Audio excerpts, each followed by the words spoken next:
Soy una ladrona fantasma, pero me casé con un inspector. Capítulo 4. Finales de sus 20, cuerpo ligero, altura que apenas llegaba al cuerpo de los demás. Todo coincidía con el perfil del cuervo ladrón, incluso el pelo de gato. 2 hileras de pelos felinos habían sido recogidas del jersey de Claire Kane. A simple vista, también coincidían, pero no era suficiente. En la ciudad había demasiadas mujeres jóvenes que cuidaban gatos como para que eso bastara para levantar una acusación real. No había forma de demostrar que esos pelos provenían del mismo animal. Para empezar, es una sospecha ridícula. Claire Kane llevaba casi una década trabajando en la policía de la ciudad de Eden. 10 años siendo torpe. Perdía pruebas, olvidaba registros, dejaba tareas a medias. Este tipo de errores constantes que no te convierten en una mala persona, pero sí en una subordinada problemática. Aún así, era querida. Tenía buena reputación, nadie dudaba de su buena fe. En muchos aspectos, no se parece en nada a esa ladrona. Y sin embargo, no podía descartarse por completo.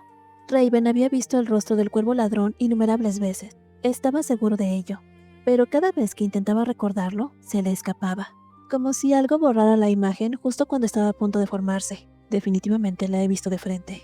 No recordaba absolutamente nada. Y no era el único. Todos los que habían visto al cuervo ladrón compartían la misma experiencia. Por eso no existía ningún retrato, a pesar de que el criminal se mostraba con tanta naturalidad. Solo quedaba una impresión persistente, que era hermosa. Ken también era hermosa. Sus gafas le cubrían la mitad del rostro, así que no llamaba la atención de inmediato, pero cuanto más la observaban, más evidente se volvía. 5 hombres de la oficina estaban enamorados de ella. Claire no parecía darse cuenta. Raven se levantó y caminó hasta la ventana del despacho. Abrió las persianas y la vio sentada en su escritorio. Trabajaba con la mirada perdida, fruncía el ceño, hacía pucheros con los labios, murmuraba para sí misma y sacudía la cabeza cuando creía que nadie la observaba. ¿Qué estás haciendo? Wason se acercó y le habló. Claire no reaccionó hasta que la llamó 2 o 3 veces. Entonces pareció recordar de golpe dónde estaba y volvió a teclear. Es imposible que sea ella, no cuando es tan torpe. Aún así, Raven se preguntó si había sido demasiado frío con ella últimamente. Cuando intentó quitarle los pelos de gato del brazo, pensó, por un instante, que estaba intentando destruir pruebas. El recuerdo de la expresión hosca de Claire en ese momento le dejó un sabor amargo. ¿Fui demasiado duro? Aún quedaban 4.377.827 puntos, y esa mañana, sin razón aparente, había aumentado en 1.250. Era una locura. Para celebrarlo, Claire se había comido un filete en un restaurante caro frente a la oficina. Había valido totalmente la pena, así que dejó una propina generosa. Regresó con una sonrisa, que desapareció en cuanto vio su escritorio. Había una caja grande sobre él. No la había visto antes.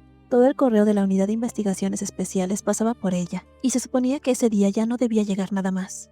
¿Un regalo de uno de los fans de Hon? No sería extraño. Hon era joven, guapo y talentoso. Sus admiradores solían enviar regalos claramente rotulados con su nombre para evitar confusiones. Pero esta caja no tenía ningún remitente, ni destinatario. Sospechoso. No creo que sea una bomba, ¿verdad? Aunque, siendo una estación de policía, era perfectamente posible. El año anterior, una familia mafiosa había enviado una bomba como represalia. ¿Y si explota y muero yo en lugar de Hon?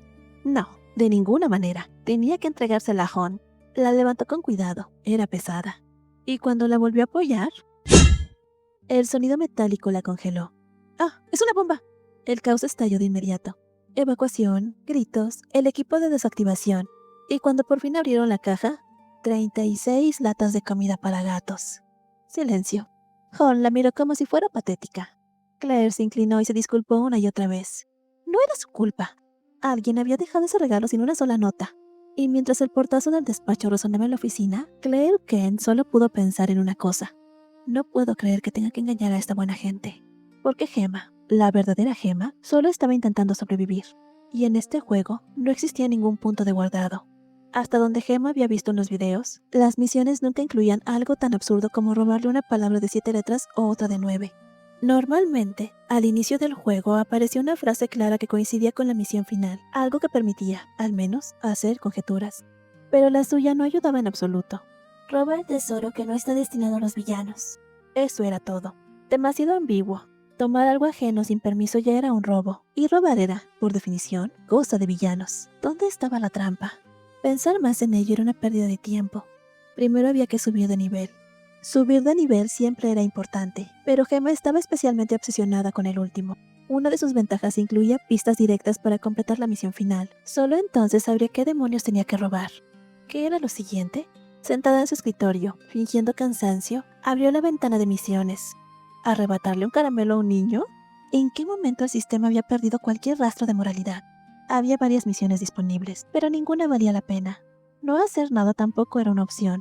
Gemma Steele tenía un límite muy claro. Si pasaba demasiado tiempo sin completar una misión, terminaba en el final donde perdía la cordura. Así era como el juego castigaba la pasividad. También necesitaba reparar algunos ítems. Acababa de completar una misión, así que no se volvería loca de inmediato. Podía quedarse quieta un rato y reunir materiales. Los jugadores podían fabricar objetos especializados, y tanto el paraguas que había usado el día anterior como las botas que llevaba puestas habían sido creadas de esa forma. Eran ítems trampa, y los ítems trampa siempre exigían materiales absurdos. El paraguas, en particular, le había llevado más de un año completarlo. Repararlo con un kit era la opción más barata, pero incluso eso dolía. Paraguas de una niñera, 40% de durabilidad. Botas de tacón de primavera de Jack, 24% de durabilidad. Ayer se había olvidado por completo de la durabilidad de las botas para saldar a Hunt. Debería poder presentar una reclamación. La última vez que dejó que un objeto llegara a 0, lloró durante días. Manténla al 80%. Con eso podía saltar de tejado en tejado, pero ayer Hunt la había perseguido de forma imprevista, forzándola a abusar del salto hasta dejar las botas inutilizables y obligándola a sacar su preciado paraguas. Kit de reparación. No hay kit de reparación. ¿Cuándo lo había gastado? Los materiales aparecieron ante sus ojos. 10 plumas con púas de loro cara roja. No era un loro, era una cacatúa. Un ave exótica, rara, cara y difícil de encontrar. Plumas como abanicos, procedente de los trópicos del sur. No quedaba nada en el inventario. Tendría que volver a buscar en zoológicos y mansiones de ricos. Estaba localizando el último zoológico que había visitado cuando... Una sirena de emergencia resonó en su cabeza. Texto rojo brillante. Misión repentina. Recompensa: 20 plumas con púas de loro cara roja. Gracias, sistema. Penalización: la próxima misión normal sería sin efecto de deterioro por reconocimiento facial. Eso era sospechosamente cruel. Límite de tiempo: 10 minutos. Objetivo: consigue uno de los dos. Patear a Ravenhunt contra ser pateada por Ravenhunt. Ayer ya lo había pateado. El contador empezó a descender. No había tiempo para quejarse.